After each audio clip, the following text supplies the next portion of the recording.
Dorothea, what a pleasure to Thank be you. with you in this vineyard, because honestly, I think every time I have been with you in a vineyard, it was definitely not that green as it is now. It was more like March Yes, or April and cold and rainy, or I don't know. that's true.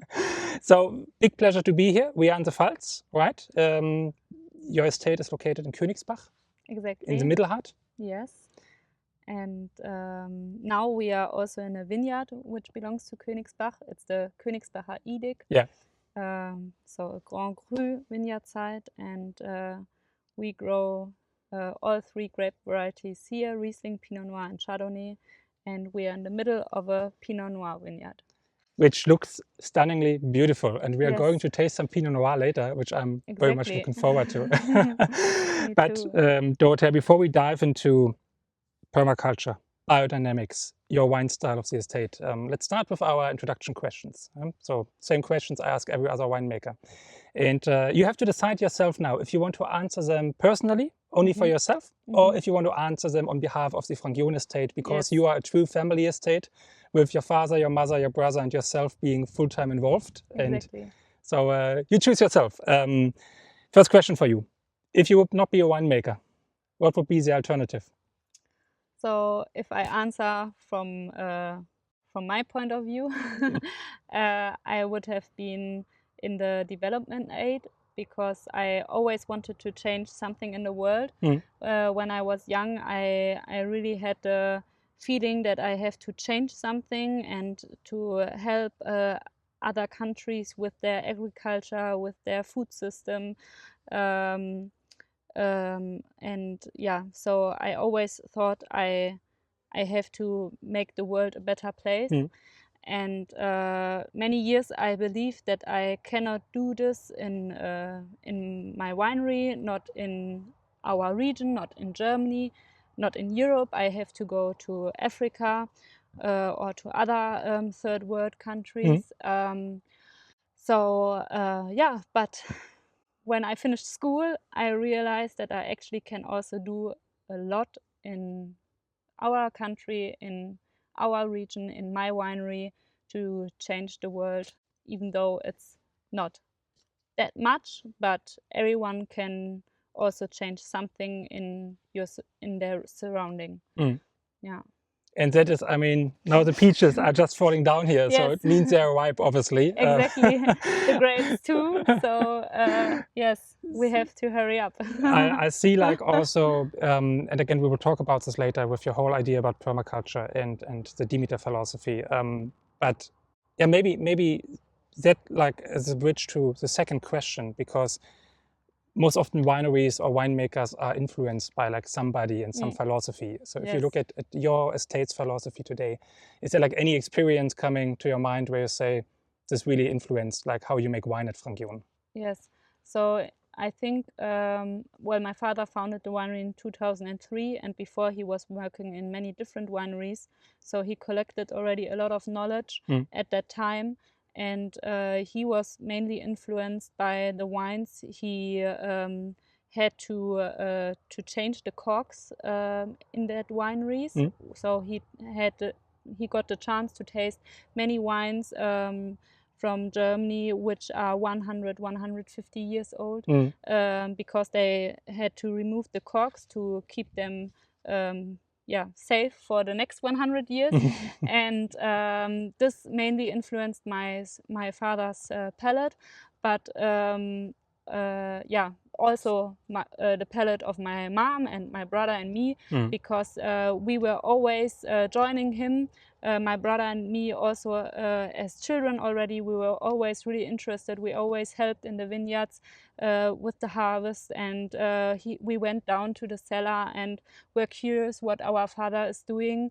So I think this work he was doing at that time influenced us the most. I'm already looking forward to taste those peaches, because I mean honestly, like, nothing is worse than being somewhere where peaches grow, like Germany and the Pfalz, and then getting like supermarket peaches that don't taste of anything and just like hard and so on and so forth. And so I say, like, when I have my own estate or my own like land at some point of time, like, a peach tree is definitely something that is to be planted. Happy to hear. Beautiful. So yeah, I mean, and that is, and I think definitely something we are going to talk about like a little bit, because I mean, your father, as the founder of the winery, I mean, he plays also like a significant role when it comes to you and your brother and your perspective on wine, right?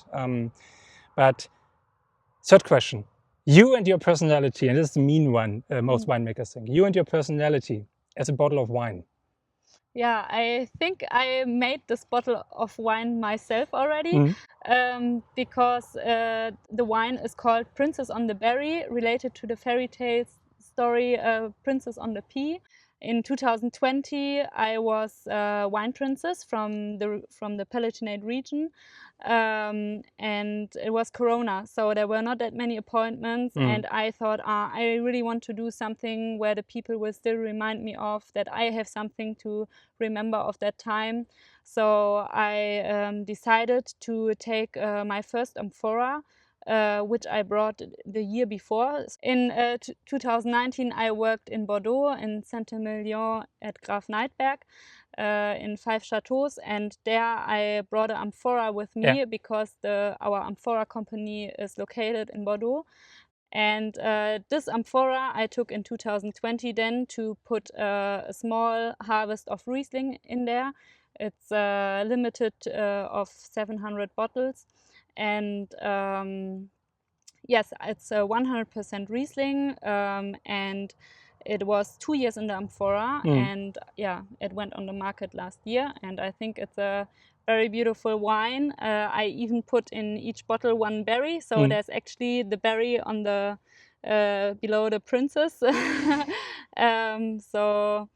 Yeah, I think this wine shows really my personality, because it was kind of the first wine I did on my own, and there was no sulfur added. It was not filtrated, but still a very clean and very precise wine with a long depth. And yeah, I think it's a very unique wine you won't find somewhere else.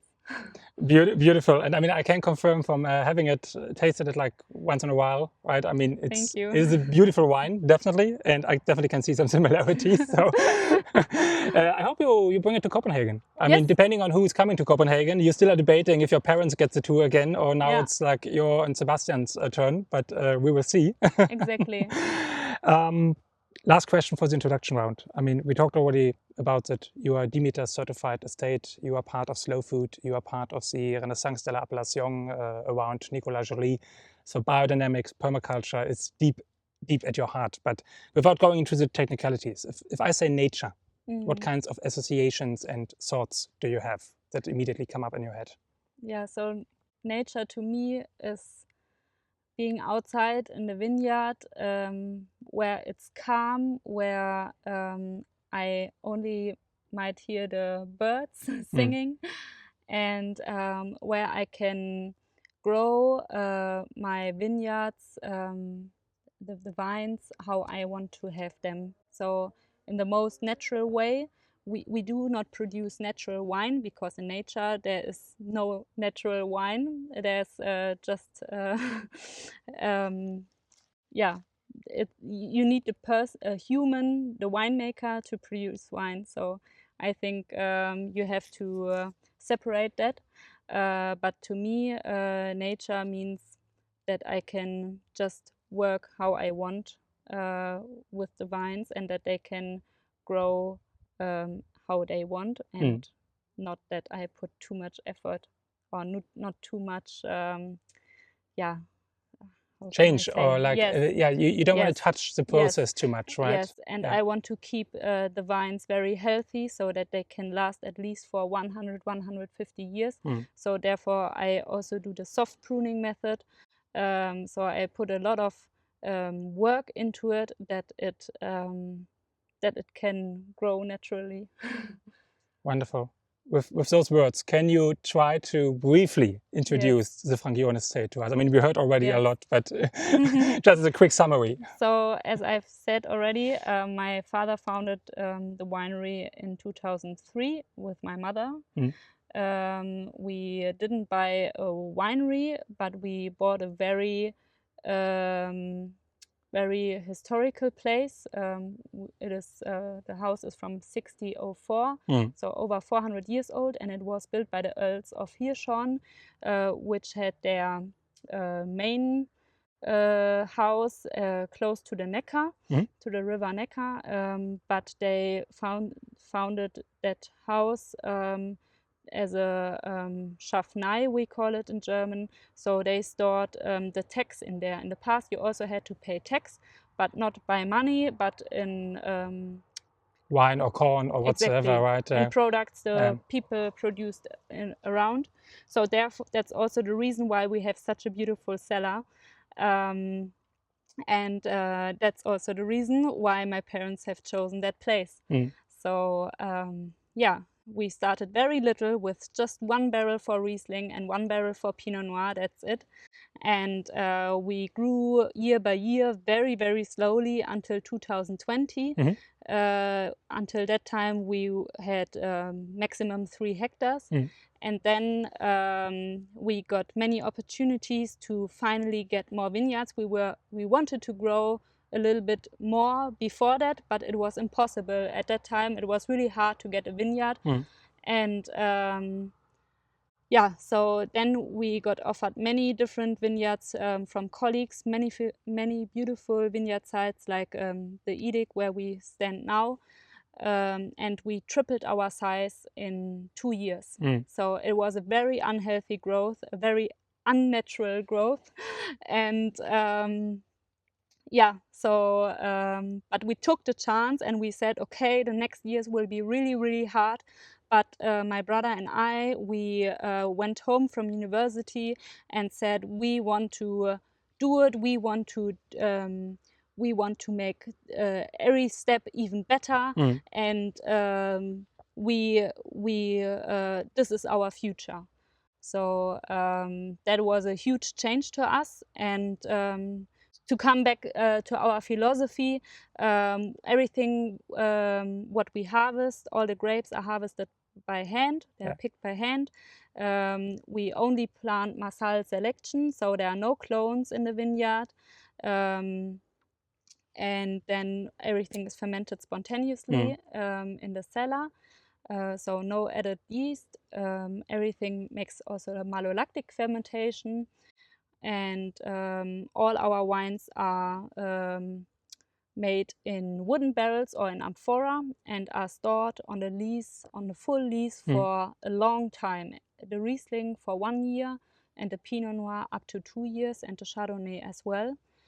And yes, then when we bottle, we only put a little bit of sulfur or no sulfur in it. And we all close our wines with natural corks. This is a very important topic to us. It's an environmental and social aspect. And yes, we take care a lot of nature because yes, for us it's very important. We think we have the responsibility when we own some land, we have to farm it, that other generations can also farm it nicely and can produce something from it. So we plant a lot of trees, we plant a lot of cover crop in general, but also many vegetables and so on. And we really think also about our carbon footprint. So we are a carbon neutral winery and also are selected from Robert Parker to own the Robert Parker green emblem. It's an emblem which he gave only to 49 other wineries in the whole world, and he thinks those wineries are the most sustainable ones in the world. So this honors us a lot, and I think it is a good feedback, but it's nothing where you could lean back and think, okay, I've done everything. So I see it as a motivation to get even better in quality, but also being even more sustainable. And yeah, I think that's the goal of for the whole family. Yeah. Beautiful. I mean, yeah, it's as we said, like a lot going on there, Yeah. right? And Yeah. this is like typical, like as I experienced the Jonas estate over the last couple of years. I mean, always striving forward, always better, and no compromises, right? Exactly. And you brought a wine for us, right? Yes. And we start with a sparkling because that is really also something apropos no compromise, where you really don't do any compromises, right? When it comes That's to your true. sparklings. That's Let's get true. something in the glass. Yes. Good. So sparkling, what do we get in the glass? So we start with our kind of entry sparkling. It was 36 months on the lease. All our sparklings are made with the traditional method. So the second fermentation is in the bottle. Sorry about that. That's it okay. has a lot of pressure. It's 6 bar pressure in the bottle. So everybody sees now on the internet that I'm scared of sparkling wine bottles. Perfect. And it's Riesling? It's 100% Riesling. It's so far we have only sparkling Riesling on the market, but I can yes promise you already that other many different things are coming. And yes, it just needs a little bit more time. But the sparkling Rieslings are already really nice, and we have the vintage 2020, which was a really, really great year for our wine in general, but also in sparkling wine. What I always really much appreciate about your style of making sparkling wine, and I mean, your father has a big share of responsibility for, let's say, destroying my palate forever. I remember like evenings like tasting with him where you learn so much about tasting wine in such a short time, right? And one of the things that he really like pointed me to that since then forever changed the way how I taste sparkling is how yeast or how like the wrong artificial yeast can destroy a wine, right? Yes. Getting like this creamily, chemically touch to it, right? And you have it sometimes with, let's say, champagnes even, where people say, oh, it's so great, the autolysis aroma coming out. But actually, if you really smell into it, it's just disturbing because it overpowers the fruit, it overpowers the structure of the wine. And this is always something that I have with your wines. I mean, there is no real autolysis. Yes. There is a very light hint of maybe butter brioche, very well integrated, but there's nothing that like hits you in the face. What hits you in the face is a Riesling. Really saying, here I am in a pure, lean, 2020, fairly warm vintage, Yes, mature it was style. a very hot year. Very hot, very dry year in our region. And so walk us, you said already traditional method, of course, but now, how would you say, does the work you do in the vineyard affect this wine? It affects the wine a lot because we don't till our vineyards, for example. So we have a cover greening in each row, and also because of that, not only because of that, but also of the high density planting and the Massal selection, we pick very small grapes and very small bunches of grapes. So they get more dense. You have more skin and more seeds and more stems from the grape into the press, and that's what we want. We don't want to have just a lot of water from the berries because there's not the important stuff in it. Most fruits, doesn't matter if it's grapes or peach or whatever. The most important, the most healthy and the most tasty ingredients are in the skin or just below the skin, and also in the seeds and in the stem. So that's what makes it unique, our wine, because our aim is not to pick a lot of grapes, but grapes which are small. And I think this density you can definitely taste in the wine. And then also that we don't take off the leaves from the vines. Like maybe you've noticed that some vineyards are totally empty of leaves in the grape zone. That makes it more easy to pick them, and also the ripening process, and not having the high pressure of diseases. But for the grapes itself, it's not good, especially when you take off the leaf, which is right next to the grape. When you take this one off, you lose a lot of taste later in the grape. So when we do leaf work, we do it by hand. And but in most vineyards, we don't even do the leaf work. And I think this you can also taste in the wines. So we don't get the petrol note. For example, this is a huge problem you can have with Riesling with.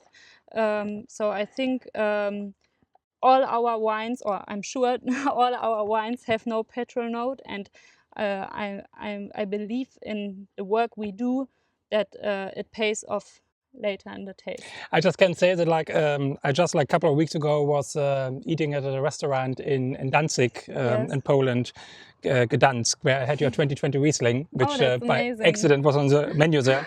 And I just felt when I tasted it so much reminded of your father's elaborations on petrol, which can easily go on for a whole evening. There shouldn't be petrol in the Riesling. There should be ginger and saffron and dried hay, right, when it ages. You're correct. I mean, a lot of philosophy thinking. Also, the stuff with the leaf. I mean, you always learn something new. I heard it yesterday for the first time. The stuff with the leaf right next to the bunch of grapes gives the taste, right? Yes. So maybe there's a good bridge to talk a little bit about. I mean, is this already a biodynamical approach, like a Demeter approach, or would you say this is more totally common knowledge for quality winemakers? It's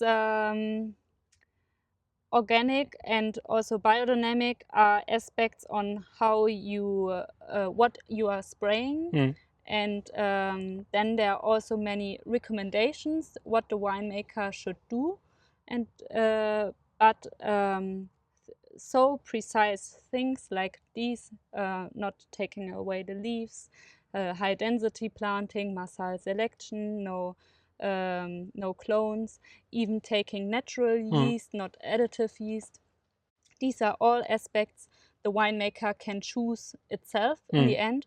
So therefore, I think it is of course it is important to look at these labels, EU biocertification, also Demeter certification, and the others.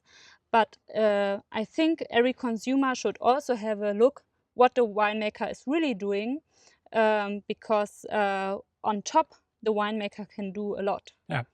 And I think that is the interesting thing of being a winemaker. You have many options to develop your quality. And then building the bridge to Demeter. I mean, I know you can probably give us a university lecture about it, and your family can, but can you try to break it down to a few sentences, what Demeter membership means for you and how it concretely affects you in the work in the vineyard? Yes, so we chose the Demeter certification because this is the only biodynamic certification which is not only for wine but also for food. And we think agriculture or winemaking belongs to agriculture, and you cannot split it completely. So I think it is good to be in contact also with farmers and not only with winemakers, and also supporting the farmers, not only the winemakers. And then also Demeter is the only certification which is active in the whole world. There are other biodynamic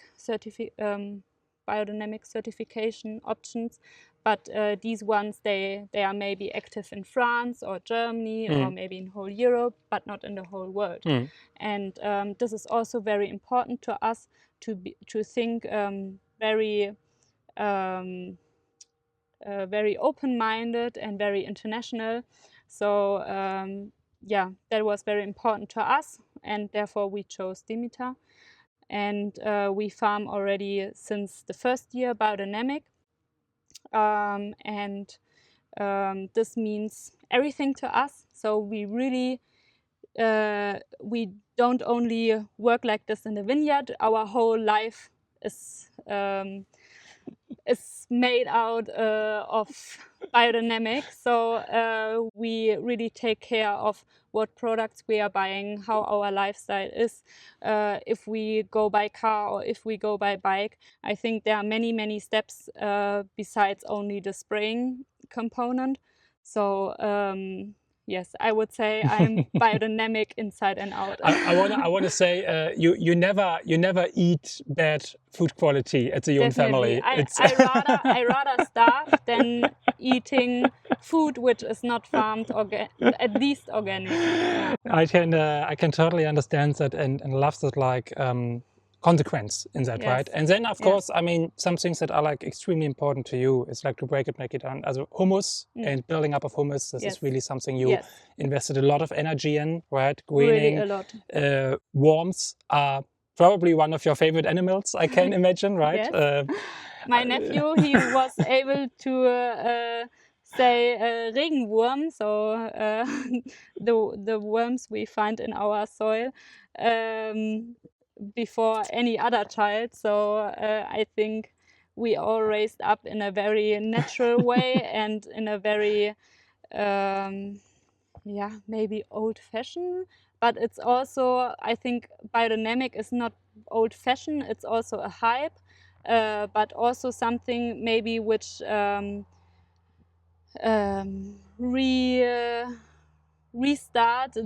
us, right? Reconnects us, yes, and restarts a new way of thinking.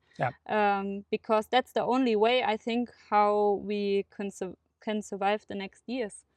And I think, honestly, personally, there are a lot of like aspects where people, I mean, you know yourself, people have like certain perspectives of biodynamics and so on. But I always like recommend, if people want to know more about it, not go too much, for example, like and start reading Rudolf Steiner, because arguably we can think a lot of this type of school, but for example, get this like small little basic book by Nicolas Joly on biodynamics. I think it's 90 pages. It's really digestible. Everyone can do that. Everybody can read that like during a weekend, and really so many like aspects you get from it, right? Understanding the wine as a crop that goes in both directions, right? To the sky and down to earth as a vertical plant. The whole idea about, okay, when the sun change is in summer, when the days are getting shorter again, we start cutting the top and going to the energy to the ground. Correctly. These are things that are totally understandable, right? Yeah. And I mean, other stuff they make totally sense. Yeah, and also like the wine is a ranking plant, right? Yeah. So it comes from the forest. So planting trees, and you not only plant trees. I mean, you sell whole vegetable boxes from your vineyards, right? Yeah. So that's my father inspired me with this. I was always interested in agriculture in general. Therefore, I also studied in my master organic agriculture. My brother actually too. I started as a child already with growing tomatoes and many other vegetables in the garden, in the wine garden. So in the family, we don't call the vineyards, we call them wine garden because of that. So I really want to break the monoculture. Wine is a monoculture, and it's not only a monoculture, it's even worse. It's in German we call it Dauerkultur, permanent culture. Permanent culture. It's the vines, they stay for 50, 80, 100 years on the same spot. So the tractor's always going above the same piece of soil, which is not that environmentally friendly. Therefore, I found the solution in permaculture, and I plant over 1,000 plants every year. So that's really a lot of work, but I think you can tell already that it's paying off. And as we see here, we have a peach tree, but we also have many other plants. So here's a tomato from last year, but there we have Stachelbeere, I don't know the gooseberry. word. Gooseberry, thank you. There on your foot we have an onion, but this one flowered already. Or I started my own brand. It's called Terroir on the Plate. Terroir on the Plate, I love it, okay. And I also won with that the VDP prize for as a young winemaker talent. This year actually, right? In 2025 VDP, you got it. Exactly.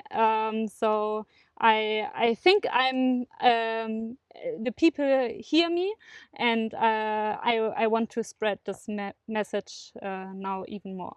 Beautiful. You have a second wine for us too, right? Because we have Exactly. to taste some Yes. Pinot Noir Yes. when we talk about Of course. Frangion, right? And when we are here at Edict, which is Exactly. very famous for its. So 2022 Pinot Noir, hot vintage again, right? Yes. I mean, it's getting hotter here in general, right? So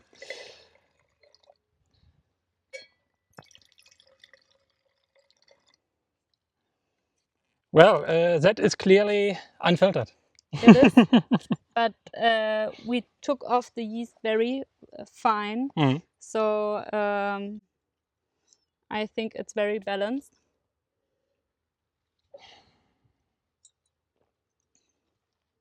That was the beautiful thing about, I mean, now I had the pleasure to attend your 20 years estate anniversary where you opened the 20 years vertical Pinot Noir from Yes. 2003 to 2022, or I don't remember. So I had the pleasure to hear your father like elaborating 3 hours about his Pinot Noir philosophy, right? And if you have the debate Spätburgunder Pinot Noir, there is no Spätburgunder in here, despite being in Germany, right? Yes. I mean, this is Yes. as much like Burgundy inspired Yes. as it can be. Exactly. So that's also the reason why we don't write Spätburgunder on our label. We write Pinot Noir. So the genetic we have is not from Germany.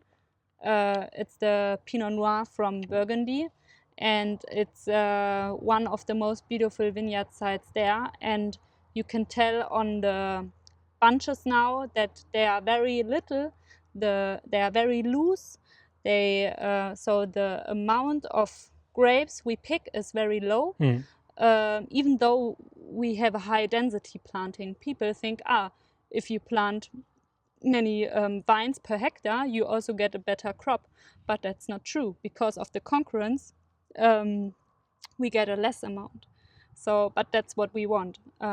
We don't want quantity, we want quality. And I really remember you actually go for 10,000 wines per hectare with the Pinot, right? Actually, I mean, over 12,000 over 12,000, okay. wines, yes. And then the whole process is also like really inspired by, I think, what we can describe as traditional Burgundy methods, right? I mean, as I said, everything is malolactic, it's unfiltered, it's on the lees for quite a while. Yes. You use traditionally between 30 and 50% whole bunch fermentation, right? Whole cluster, depending on how hot the vintage is, because you use it as cooling element partly. And we want to have the stem not green, we want to have it rather brown. So the stem also has to be ripe. You don't get that in all vineyards and not in all years. So therefore the rather green parts we destem with a very high quality machine, and this makes the wine, I think, very balanced. And yes, when we pick it, we pick all our grapes in small buckets. In not buckets, they are actually boxes, and they have holes on each side and also below. So if the grape gets squeezed or something, even though it's a little box, the juice can run out. So we don't have any oxidation in the vineyard, so we can get the grapes into the press, not broken, not oxidized, in a perfect stadium.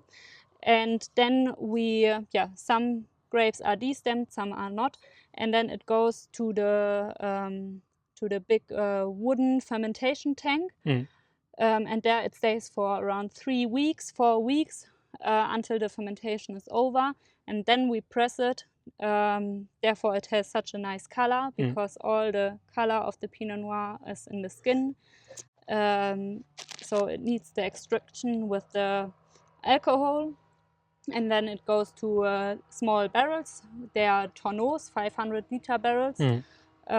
We prefer them because the influence of the wood is not too big as a barrique. So we think it's a nicer way to produce it in a tonneau.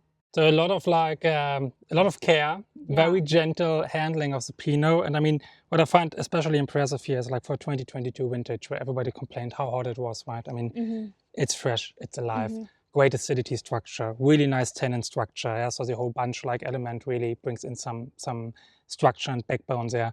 Nothing cooked, nothing warm. It's more like on the hibiscus, nearly rooibos tea side somewhere. Yeah, I mean, I'm always like excited about it again. I mean, no secret about it. Yeah, I love all my exhibitors, but this is really something I always say people have to try. So, I mean, while rounding it off, we can meet you in Copenhagen in January. You or your parents, or maybe all of you. Let's see. Otherwise, people can meet you at a bunch of trade fairs, right? At ProWein, you are at Sektmacher in Exhibition Hall 1. You are usually in Angers at the Biodynamic Wine Fair in February. Correctly. You are in Italy, right? Which one is that? Yes, it's the winery Lageda, which makes once a year the wine fair Summer. The Summer, yeah. Where they invite winemakers which have a similar philosophy. And this is also a very unique wine fair. I can recommend. Because you get very nice food as a winemaker, right? Is it not like that you... Not only the winemakers, also the guests. It's really a happening. So you can book a whole holiday around this wine fair. It's really amazing. It should be on everybody's travel list, I think. Definitely. It's definitely on mine. Yes. Dorothea, 5 years from now, last question. Where are you and where is the Frangion estate? What is the vision? Yeah, I think I explained already where I see ourselves in the future. We want to continue our quality. We want to develop it even better. The sustainable part is very important to us. So we don't want to grow anymore in size. We found our size, and we in 2020 I also started with Chardonnay. So this is a big thing to me. And I also started already with Chardonnay for sparkling, and my father already many years ago with Pinot Noir sparkling. So this will be on the market one day, so probably in 5 years. So that's maybe another big change. But I think we want to get at the top of the wine quality in Germany and maybe in the world. Beautiful, beautiful concluding remarks. We are looking forward to following this journey, and I'm looking forward definitely to both the Chardonnay and the Pinot Noir sparkling. Thank you. See you in January. Yes. And thanks for your time. Cheers. Thank you.